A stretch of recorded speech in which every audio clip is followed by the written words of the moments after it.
Pemirsa, tema ogoh-ogoh salah satu STT di Denpasar yaitu STT Cantika pada tahun baru Saka 1948 merupakan kelanjutan dari tema-tema sebelumnya yang secara berkesinambungan mengangkat manifestasi Dewi Parwati, Dewi Laksmi dan tahun ini mengangkat Dewi Saraswati. Hal ini diungkapkan pengurus STT Cantika Banjar Sedana Merta I Gede Panji Arta.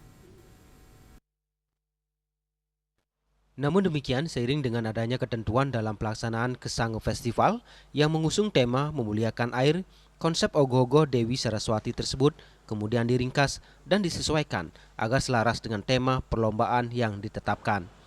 Penyesuaian ini dilakukan tanpa menghilangkan makna filosofis yang terkandung dalam sosok Dewi Saraswati itu sendiri.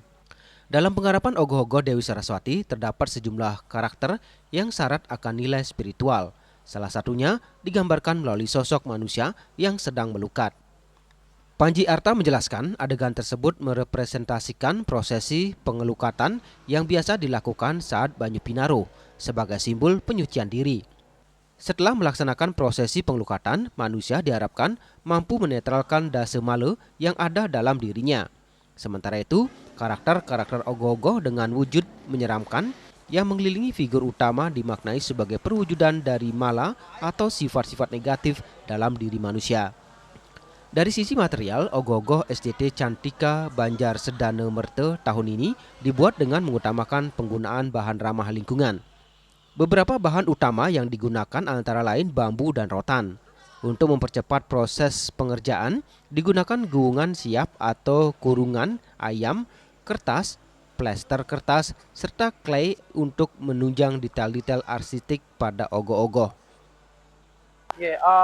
Yang mau kita sampaikan di sini pesannya adalah supaya masyarakat, terutama murid-murid nih kan pasti nggak asing sama Dewi Saraswati karena hampir di setiap sekolah nih wonten patung Dewi Saraswati nih panten cuman napi ya patung napi niki kok Dewi dini mejang napi nih di sini kita mau menyampaikan bahwa selain Dewi Saraswati nih Dewi pengetahuan supaya kita tidak cuma iya nak cuman Dewi pengetahuan kurang lebih dalamnya pengetahuan nih seperti apa, bagaimana kita memuliakan pengetahuan nih bagaimana kita menggunakan pengetahuan nih dengan bijaksana, bagaimana kita mengolah pengetahuan itu supaya berguna untuk diri kita kan. Sementara itu Inyoman Darsana selaku penanggung jawab konsep hidrolik menjelaskan bahwa ogoh-ogoh tahun ini mengalami pengembangan signifikan dibandingkan tahun-tahun sebelumnya. Jika pada ogoh-ogoh Dewi Parwati hanya menggunakan satu sistem hidrolik, kemudian meningkat menjadi 2 hidrolik pada ogoh-ogoh Dewi Laksmi. Maka pada ogoh-ogoh Dewi Saraswati tahun ini diterapkan 5 sistem hidrolik. Dengan penambahan tersebut, pergerakan ogoh-ogoh menjadi lebih variatif dan dinamis dibandingkan karya sebelumnya.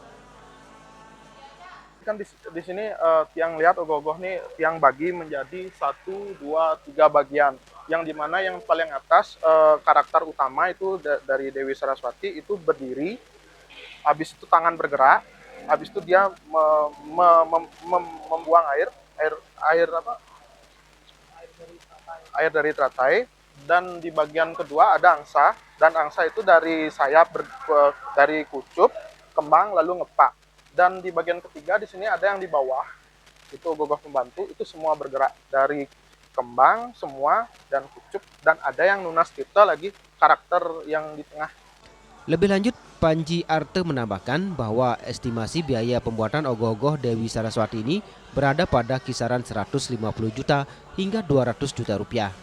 Dana tersebut dihimpun melalui berbagai upaya mandiri STT seperti merchandise, kegiatan penyelenggaraan warung mini STT, basar, serta berbagai perlombaan yang digelar.